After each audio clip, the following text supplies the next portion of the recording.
on, nobody out.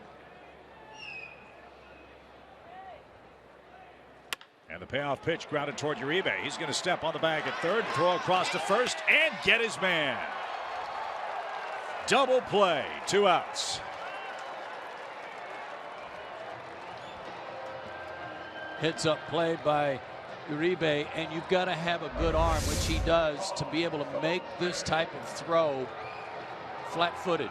He catches it, runs to the bag, but now plants and throws across the diamond, shoulder high to Freddie.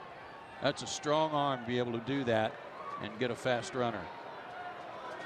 That's something else we've been told about Uribe. Virtually every throw is right on the money, like Vinny Castilla. Right.